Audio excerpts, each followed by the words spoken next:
G'day guys, Carlo from BFGoodrich Travel. Today I want to talk to you about tyres. Not just any tyres though, the people's tyres.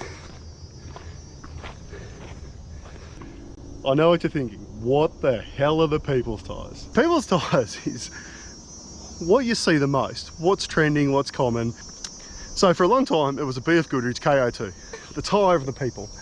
Everyone had them. Most people didn't use them or take them off road, but everyone thought they were a good tyre. Step forward now, welcome to the new people's tyres. Falken Wildpeak AT3s. The people's tyre.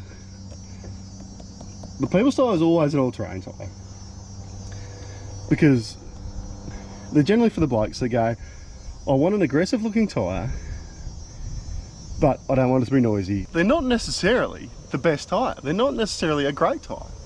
They're not saying they're a bad tyre. They're just what's a common tyre you see around.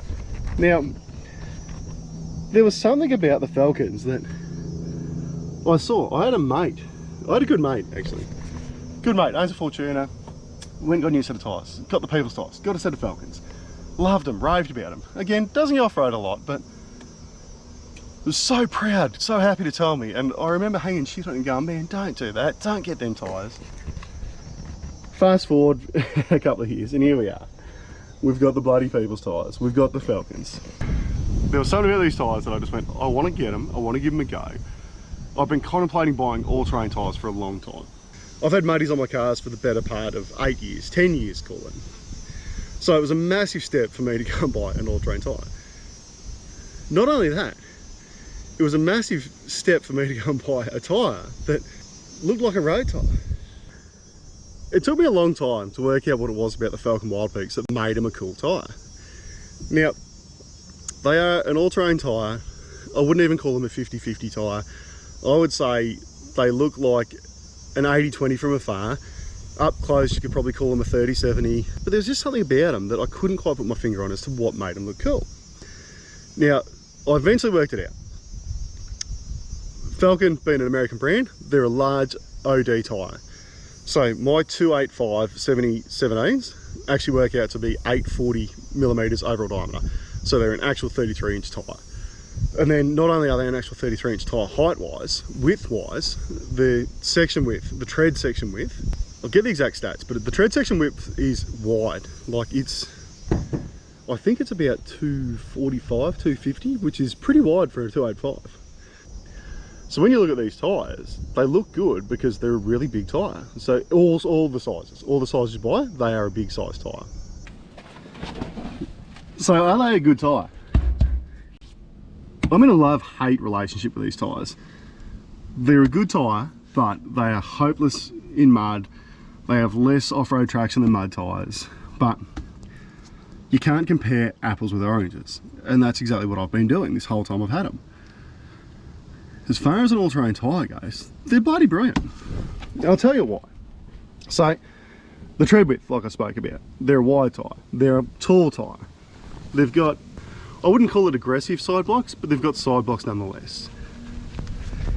They've got this cool pattern stuff down here. Now, apparently that is something to do with heat, but looks cool. So as far as looks-wise, I think they're not a bad-looking tyre. Generally speaking, off-road wise, they go okay. So they've got different size tread blocks on the outside. You've got steps, you've got these kickers, these little steps in and ridges. The tread depth when they start is like 14 mil or something like that, so they are a meaty tyre, so you get plenty of tread life out of them. They hold the wet roads really well. Not entirely sure if they're a 3-ply sidewall. I think they are. You know what it sort of reminds me of? Animal print pants. I think kilometre wise you'd easily get 80,000 k's out of them. I'm pretty sure that's about 40,000 k's. So how did I end up with the people's tyres, you ask? I do a heap of forward driving. I don't do a lot of mud, but mud tyres is clearly the better option for me. So I really wanted to try ATs. I've been contemplating buying ATs for probably 3 sets of tyres. And something deep down just wanted to try them. Now, the reason I ended up with the Falken Wildpeak AT3Ws is price. So I paid $1,040 for all 4 tyres. So one thing Falken were doing back when I bought them was buy 3, get 1 free. These are probably the best value for money known tyres on the market. So that's what I think Falken did smart. I think they marketed them smart. I think they took a hit straight up. Last I heard, the prices have gone up, and of course they're going to go up. It's popularity.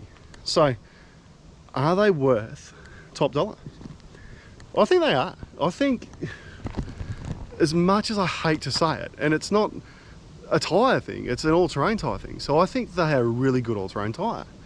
For me, I won't buy them again. It's not because they're a bad tyre, it's just because I need mud tyres. One thing I found is I drive hard. I drive harder than what I ever had to with mud tyres. I have wheel spin in places where I never would have had it with mud tyres.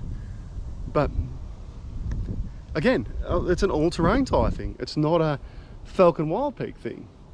So when you look at Falken Wildpeak AT3s, large OD, wide tread section, and not a bad looking tyre. They're quiet. I reckon you'll get 80,000 Ks out of them. I think they're a good tyre. I reckon they are a good option if you're looking for tyres and you can get a reasonable price. As I say, a reasonable price, you decide what that is. Because at the end of the day, what I think's reasonable and what you think's reasonable might be 2 different things. But if you can get them for a reasonable price that you're happy with, buy them. I think you'll like them. Of course, if you do the same stuff I do, don't buy them. Buy mud tyres. If you've got mud tyres and you're thinking about going all terrains, my advice is stay on bloody muddies. One thing I was excited about when I changed from mud tyres to all terrains was the noise difference. I was like, oh, it's going to be so quiet. All that happens is that you no longer hear tyre noise, but you hear all the rest of the noise your cars make. So while the tyres are quiet, it's not necessarily much quieter. I haven't completely hated my time on all terrains, but going forward, I think mud tyres will be the way to go for me. So like always, if you like what you see, feel free to subscribe. I'd love to hear your thoughts and opinions, so comment them below. Let me know what you think about all terrains versus muddies, what you think about the people's tyres. Do you love the Falkens? Do you hate them? Whatever. Feel free to comment it. And of course, until next time, go travel.